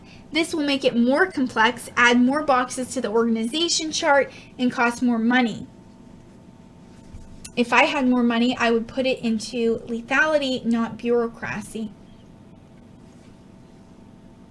So in July 2017, Secretary of Defense Jim Mattis even wrote to Congress to speak out against a Space Corps proposal, one that lawmakers eventually scrapped. The idea still has its supporters inside and outside Congress who argue that space is now too important to lack a dedicated military branch.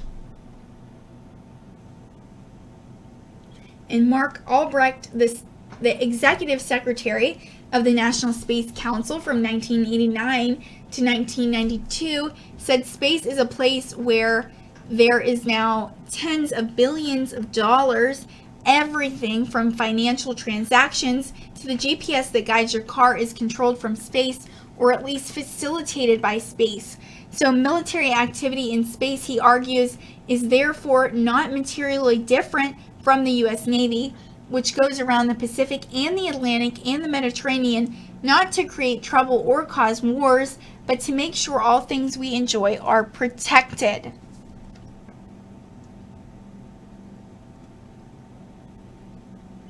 And the U.S. military depends heavily on space for communications, reconnaissance, and detecting incoming missiles. Russia and China have been building surface-to-air missiles powerful enough to take out a satellite. Albrecht notes a move that has U.S. officials increasingly concerned. In 2007, China even shot down one of its own aging weather satellites in a test of the technology that the U.S. protested. So in the 2018 National Defense Authorization Act, Congress directed the Pentagon to at least study if and how it should reorganize its existing space programs. An interim version of the study published in March, and it's non-committal to the idea of what was then called a unified space corps.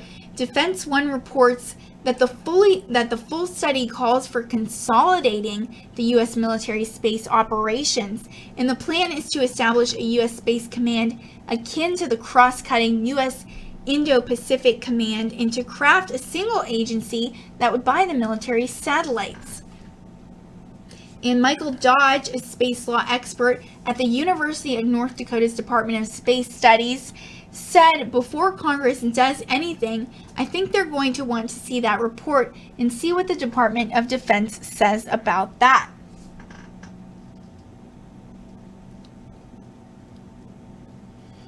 So if you're wondering if the Space Force is a totally new proposal, it is not. The idea of a Space Force has been kicked around for decades. In a 1999 policy paper, Senator Bob Smith entertained the idea, and in the following year, a commission chaired by Donald Rumsfeld suggested making a Space Corps with the Air Force an analog to the Marine Corps within the U.S. Navy. Also, wanted to shout out, we just got a $5 donation from Richard over here on YouTube. Thank you so much for that, Richard. And he said, now that NATO is paying their bills, funding Space Force shouldn't be a problem. Trump wins again. Thank you so much, Richard. Appreciate you.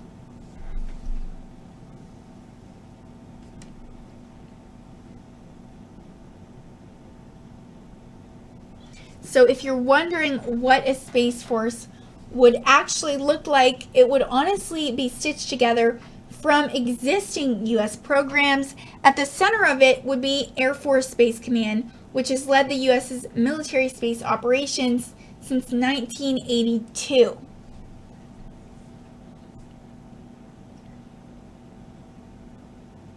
And even now, the command employs more than 36,000 people and maintains military tech in space, such as the GPS satellite network and the mysterious X-37B space plane.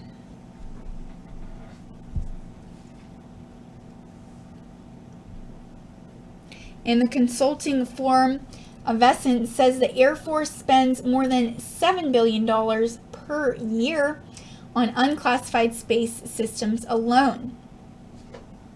And at its most elaborate, a Space Force would be on equal footing with the Army and Navy, replete with Pentagon offices and a service academy like West Point. However, its exact structure would depend on enacting laws, which aren't passing anytime soon.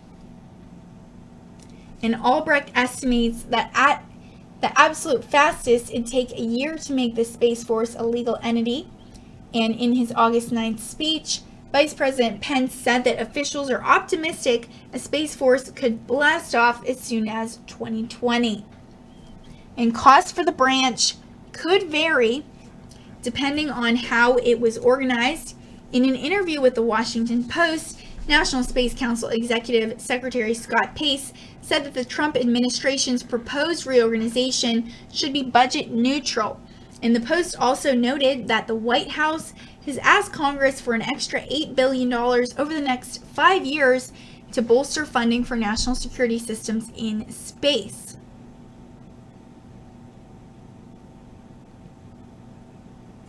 So military action in space would be legal, but if a U.S. Space Force ever came online, legal experts say that international law would limit what it could do.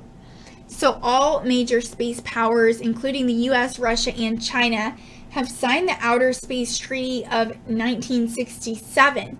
The pact says that nothing in space can be claimed as a single country's territory, and it bars countries from stationing nuclear weapons or weapons of mass destruction anywhere in outer space, including in orbit around Earth.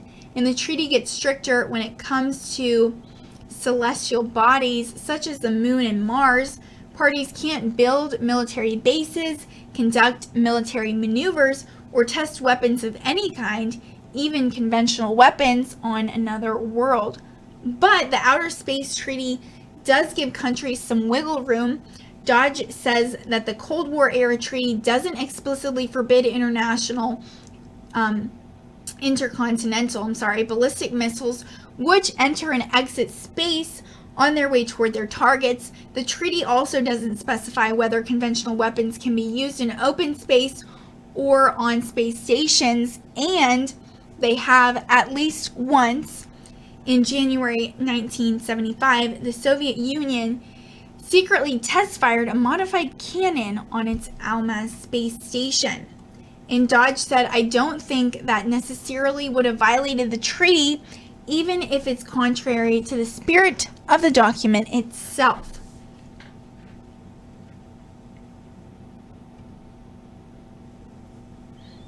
And Joanne Gabernowskowitz, who's a space law expert and professor at the University of Mississippi, said space is like the high seas, it's like Antarctica, it's a global commons, and that means it's governed by international law. In addition to the Outer Space Treaty, the whole body of international law applies to space, and that includes humanitarian law and the law of armed conflicts. And she also adds that even the proposed branch's name could raise legal questions. She said there's a term of art in law called the use of force, and that phrase has a huge body of law just on what that means. So thank you guys so much for tuning in. I'm really glad that I was able to bring that to you. Swoosh for Trump. I hope you got your Space Force fill tonight. And remember, if you have stories that you want to see on my recap tomorrow, send them to my Twitter at Alyssa RSBN, and I will be bringing you guys continued coverage of Hurricane Lane in Hawaii. tomorrow. So stay tuned for that, as it is expected to hit sometime tomorrow. Thank you guys so much for tuning in. Really appreciate each and every one of you and loved interacting with you in the chat and over here on Twitter. Thank you for tuning in, and I will see you tomorrow. And once again, for Right Side Broadcasting Network, I'm Alyssa Ashe. Thank you and have a great night.